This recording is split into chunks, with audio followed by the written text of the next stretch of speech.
'cause I wanna feel your light on my face.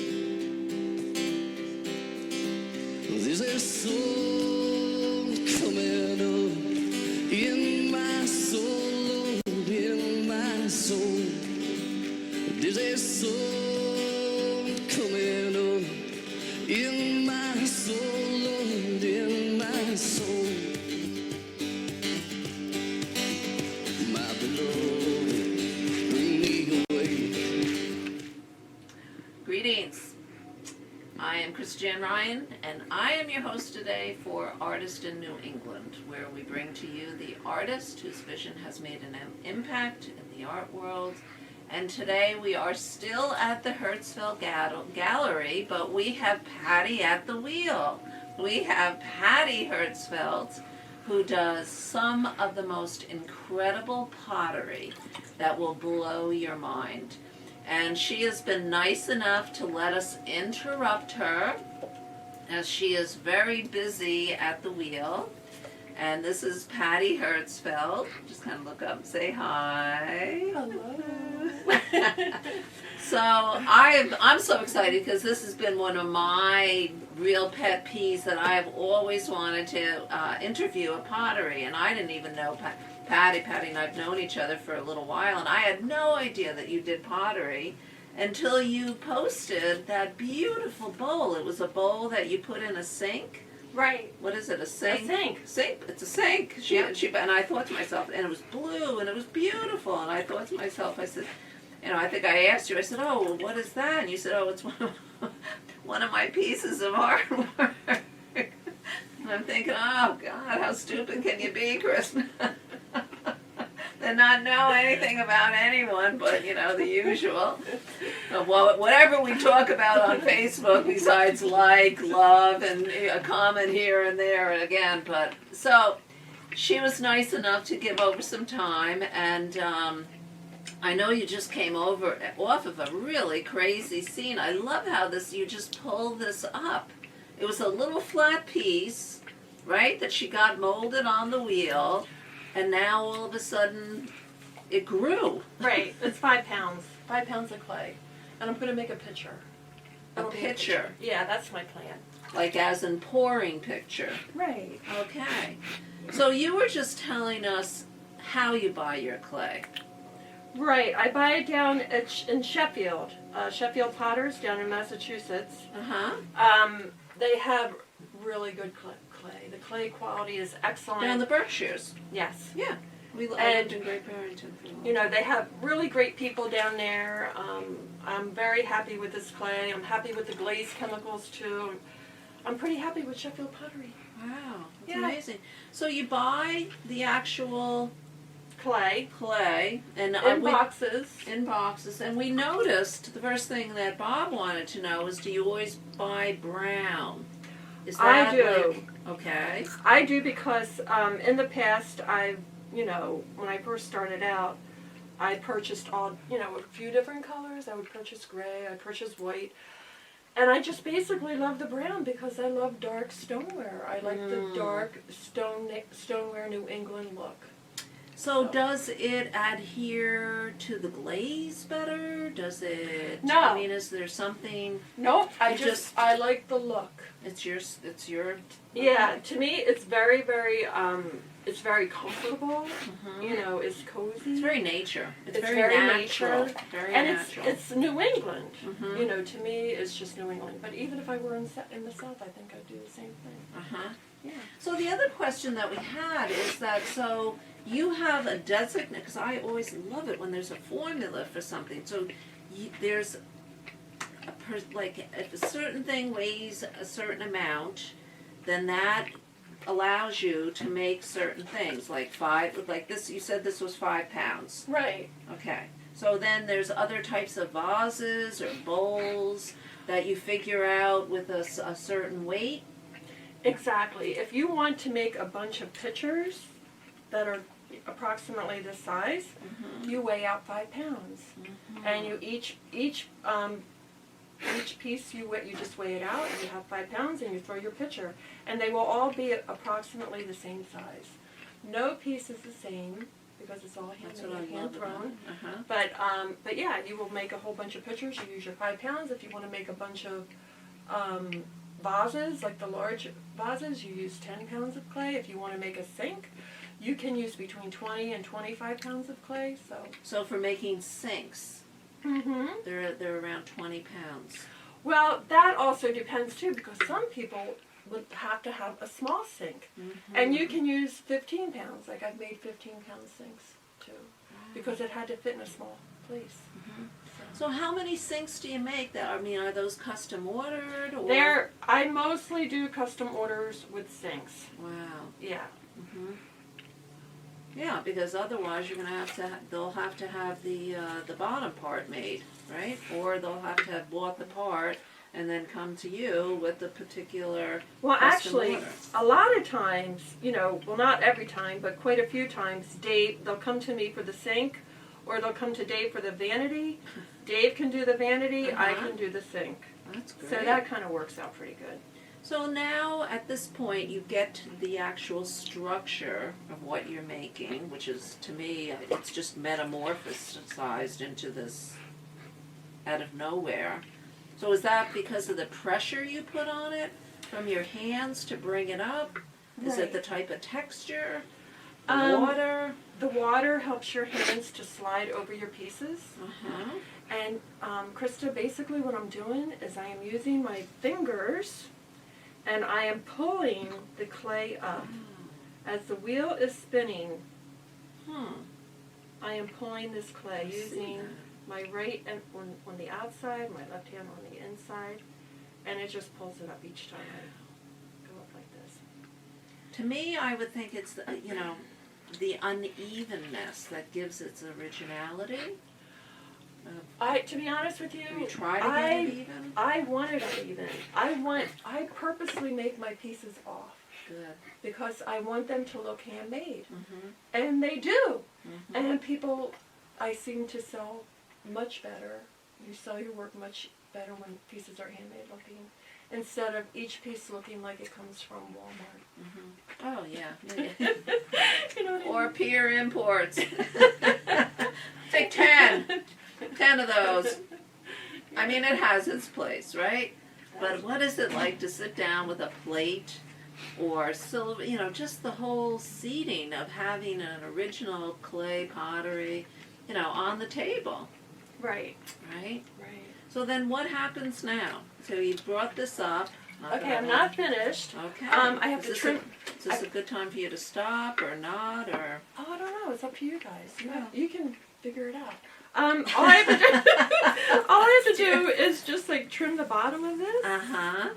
And I need to thin out the top a little bit. Now, do you recycle that Yes. what you're taking off right now? Do you Yes, get I to do. reuse it all over? Nothing goes to waste. It goes from Good. here to those buckets to those bats.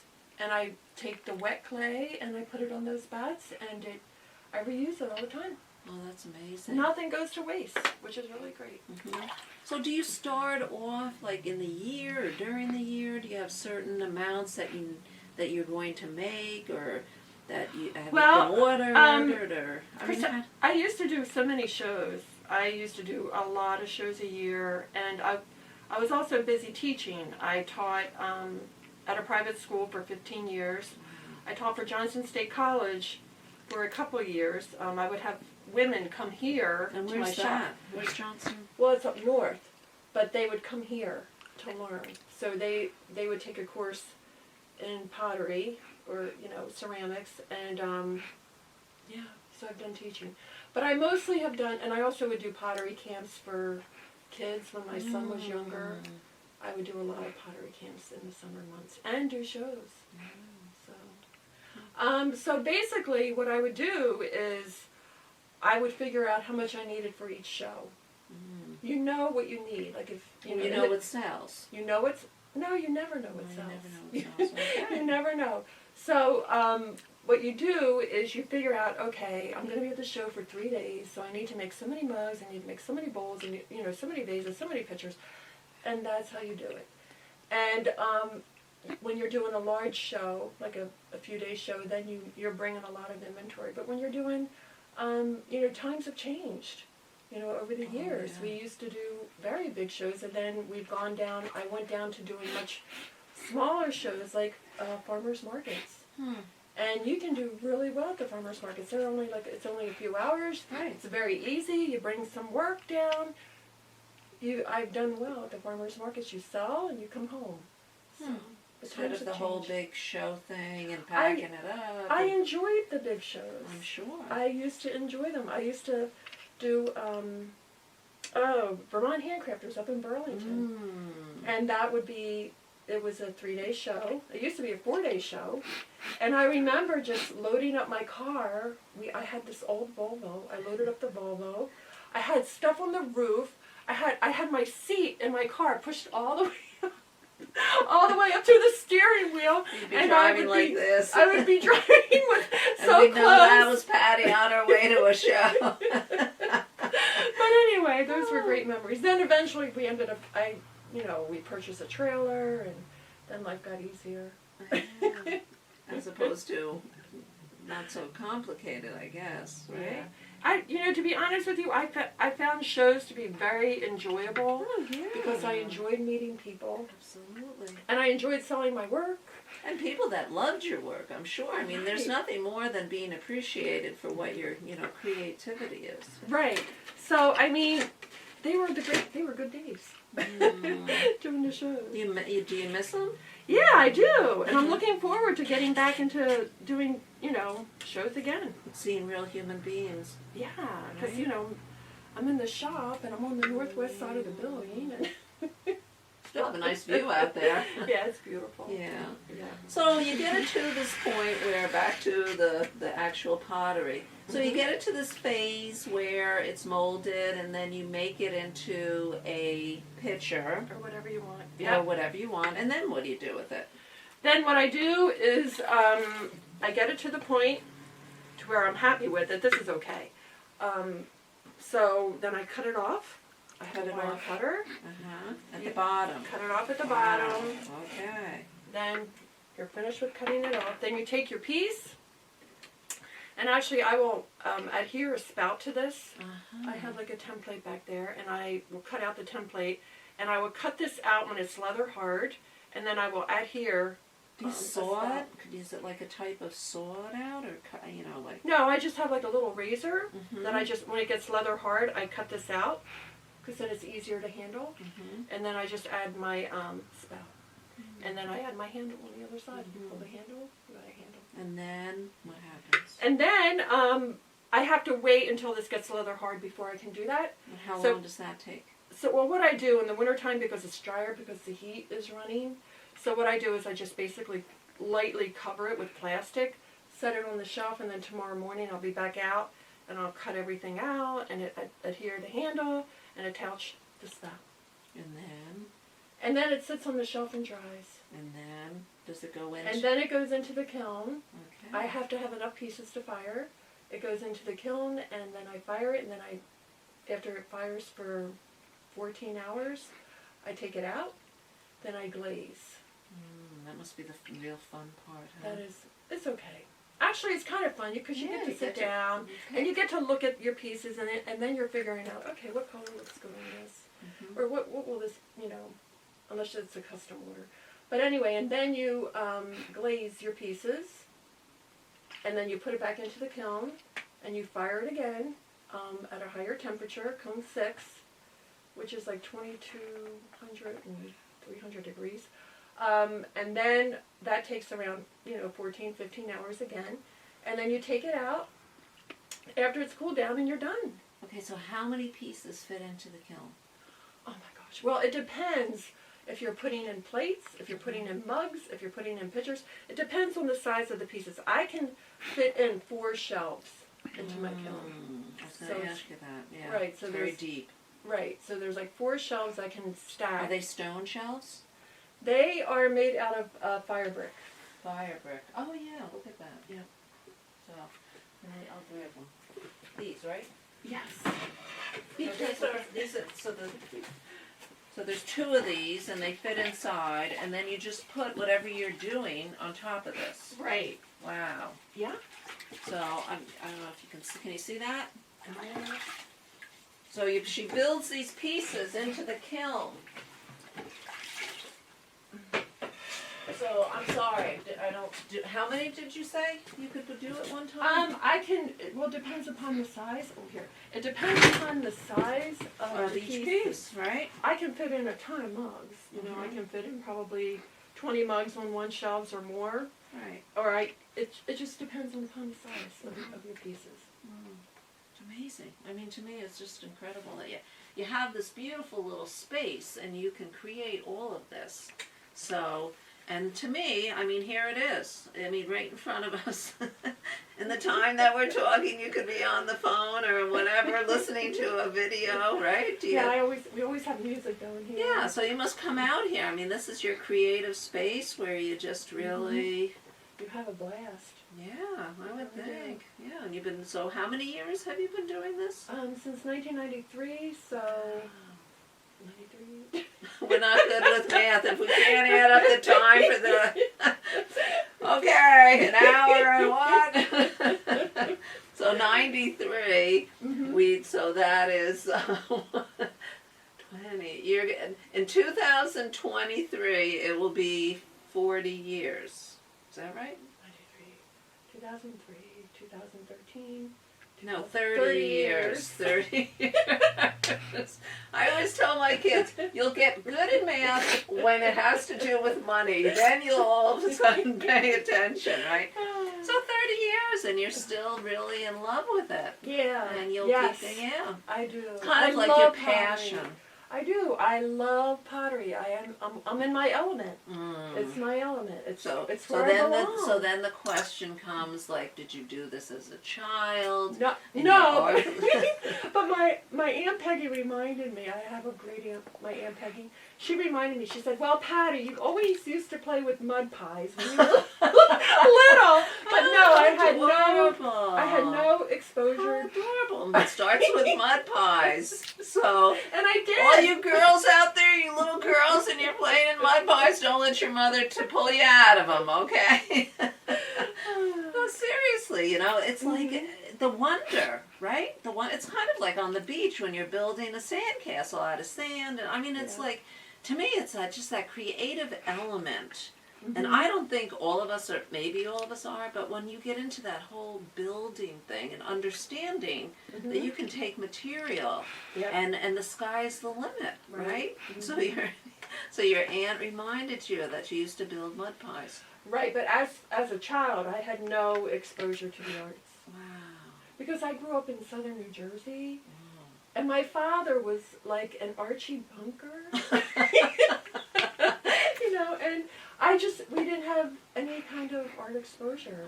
Wow. So how did you grow into that without Well, we moved to Vermont when I was How old were you? I was 17. Okay. And I had 3 months in my senior year of high school. Wow. But That's anyway, dramatic. Yeah, that was crazy. But anyway, then I moved to Boston. I lived in Boston for a couple of years, and then when I lived in Boston, I had some exposure. And I was buying pottery pieces. Because I loved it. I mean, I remember buying, like, gifts, you know, for my friends and my family. And that's when I started. And then I married Dave. Then I was basically thrown in to the art world. And I was going with him to the shows. And then I would see this pottery that I loved. And I enjoyed cooking. So I had to buy pottery pieces. And I just loved using them, and it just makes everything taste better and look better. So from the time, when can you put a date as to when you said, okay, I'm going to go out and buy the pottery wheel, we're going to get invested in it, we're going to get the kiln? Okay, back in 1993, okay. I mean, I jumped right into it. Wow. I had broken my leg cross-country skiing. And it's supposed to be such a safe sport, right? I know. But anyway, what had happened was I had a great job. I loved my job. I was working for Environmental Power Corporation. I was taking pottery lessons downstairs at Frog Hollow in Manchester Village. I was taking lessons with them, and then I had broken my leg. And the company, Environmental Power, they were moving to New Hampshire. I know. It was terrible. So I had broken my leg. I had to have. Where? I couldn't do anything. I had to have a plate and 4 screws put in my leg. Gosh, what were you doing? That's when I decided, I heard that there was a lady that lived up by Lake Shaftesbury selling a wheel. It was sitting in her garage. I purchased a wheel. And then I heard And another. hobbling up there. Yes, I did. I had my can stool when I purchased my wheel. Wow. And then I ended up hearing about a woman who lived on West Mountain Road who was a potter, and she was interested in teaching. So I just went up with All her. lined up. I had my can stool. First you had to break your leg. At first I had to break my leg. Yeah, and then everything else happened. And then Dave just put the spot in, and then Wow. I just started. Oh, Dave. I just started doing shows right away. That's amazing. Yeah, Yeah. but it's been good. It was fun. It's been a fun time. Yeah, should be. It's a blessed life. Yeah, we all, we could all pray for it, right? Yeah. So we're going to go out to the gallery. Okay. If that's okay with you. Yeah, that's fine. And then can we leave that and let it harden? Yeah, and that's good. So we're going I to mean, it's nothing beautiful or anything. Oh, It's just- I'm intrigued. I just watching it grow was like, wow! I didn't know it did those things. I thought you had. I didn't know what I thought, but I just thought there was more to. You had to put in some kind of. Because I'm all about construction. You got to put in forms, and then you put the forms, and then no. Okay. But you can.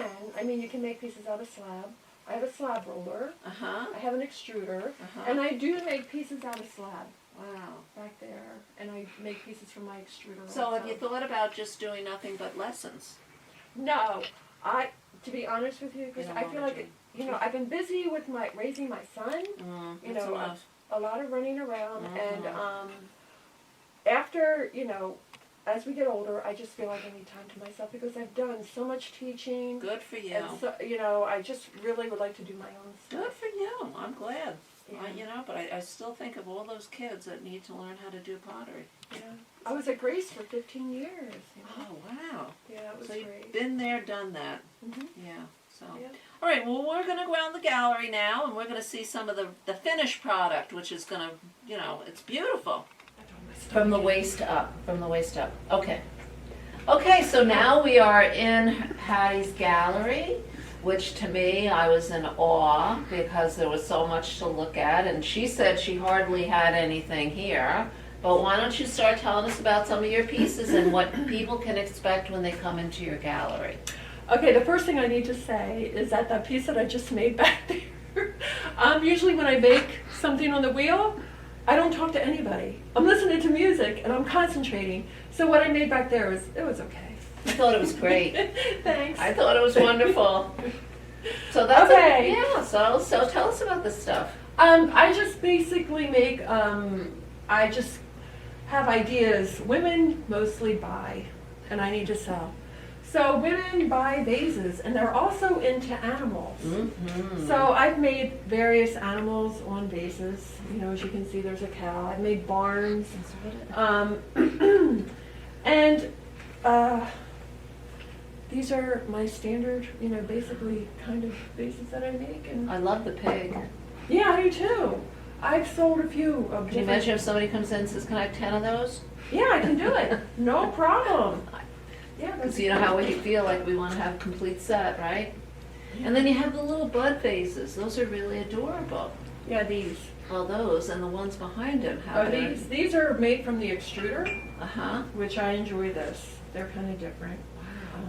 But yeah, Yeah, you can really do some artistic thanks. artwork with putting vases or flowers in them. And to be honest with you, Krista, it's like a lot of times I experiment with the glazes, so I don't know what I'm going to get. So this was it, Isn't that the best part, though?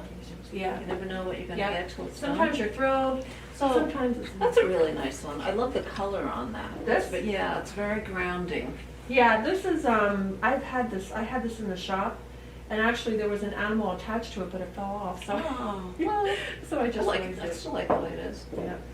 And then I make poles. I've made plenty of poles for people, and I made poles for my own kitchen. So I do poles. And then everything is great for baking. And you can use those in the oven. Right. Wow. It gets fired up to 20, close to 2,300 degrees, so 450 isn't going to do Nothing. anything. Drop in the You bucket. just can't take it from a cold refrigerator into a hot oven. Can't do that with anything. papyrus. Yeah. And let's see, try to follow over. And anyone that has a rabbit fetish, Right, this is basically a deep dish pie plate. I mean, when I was in Amy Cloud's chicken, I mean, because I have such a chicken fetish. Yeah, I love her. Oh, I do too. Yeah. So look at all these bowls. They're beautiful. Right. They're, again, you can put them in the microwave, put them into the oven. Microwave. They're very comfortable. They're, a lot of times we eat our dinner out of bowls like this because it can hold so much and you're not going to spill anything. So. And then I make the sinks, and the Do you sinks. want to have her come on this side so you can see what? There you go.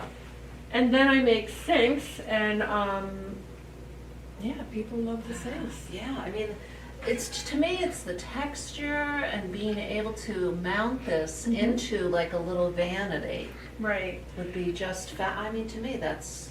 What else can you ask for? right. And also people enjoy it because it's basically like even artwork in your bathroom. Absolutely, and you can expound upon that. Yep. And also I make handles. I've made various handles, like those are smaller, but these are larger.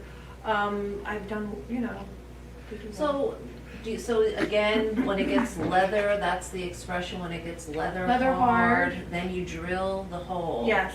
into it, Yeah. and then obviously it has to be flat, so that when you screw it, Mhm. right? Yep. And then here's one sink that, I take this vanity with me to the shows and I'll bring a sink. So you'll take that vanity and you'll just sell the sink, or you sell the whole because piece. this is mine. I mean, if someone really wanted to buy it, I would probably There's sell always it. a price. But this is my my one that I can beat up and take with me. And then I just make trays, for vegetables or whatever. Sushi. Mhm. And then this is another sink. I love that. That's With the great for a rabbits. kid's bathroom, with a bunny in it. And I've done plenty of dinnerware sets, and this is my George Orr inspiration.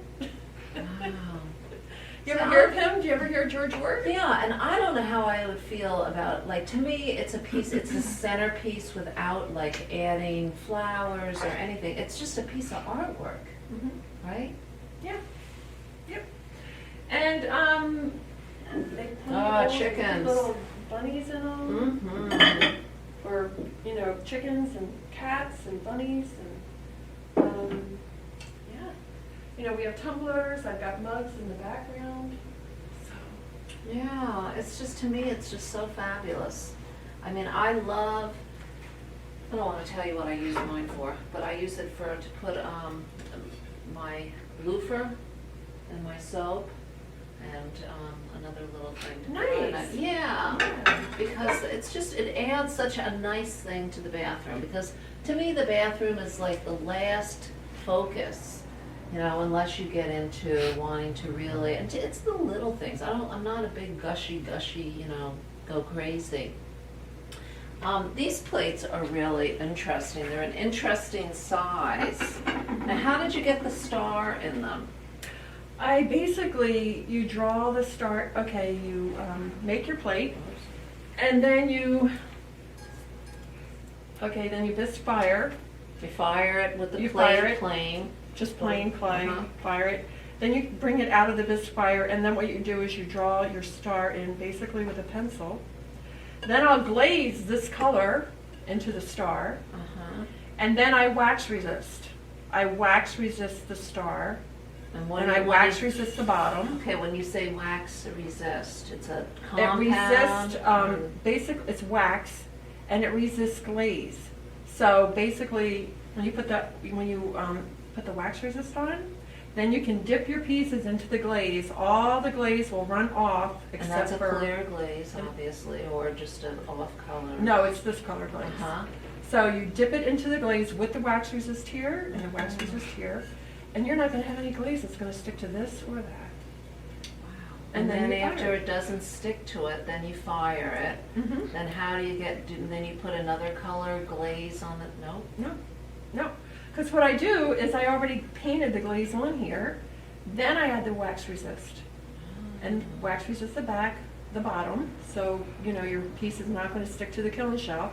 Wax resist your artwork, however you want it to be, and then you When can they're dip leather it. hard.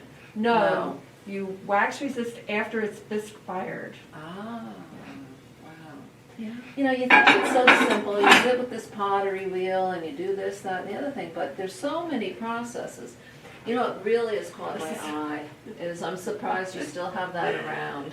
Yeah, he's kind of cute. He's Although the adorable. glaze is, you know, it's okay. I'm my worst.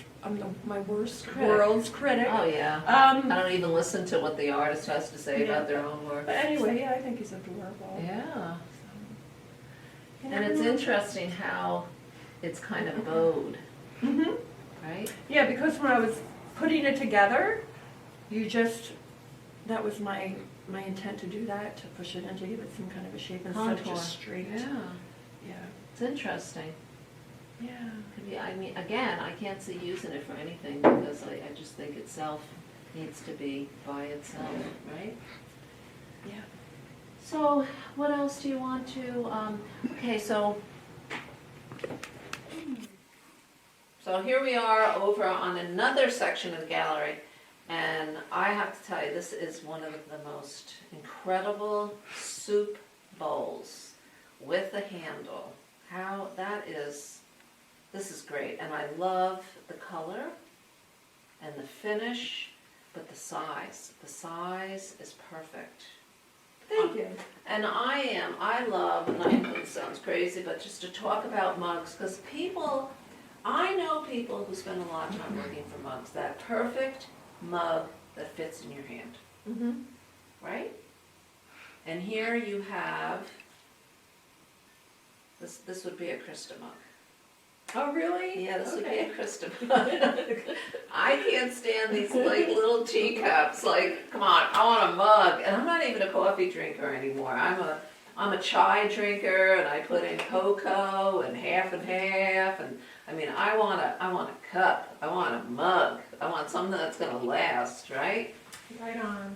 Yeah, these are smaller. Sometimes, you know, some people actually order the really teeny tiny, like, little cappuccino mugs. Oh, yeah. And I've done those. Yeah. But this clay, where this mug is like a pound of clay. Uh-huh, that one little cup. That one little cup. What about something like this? And then this is like a pound and a half, believe it or Uh-huh. not, because look at the difference in the Oh, size. yeah. Just So to have- and what would this be, like 2 pounds? That's like 2 pounds. Wow. Yeah, maybe a little more, 2.5. So that's how you think, 1 pound, 2 pounds, and Yeah. what you make with it. Yeah.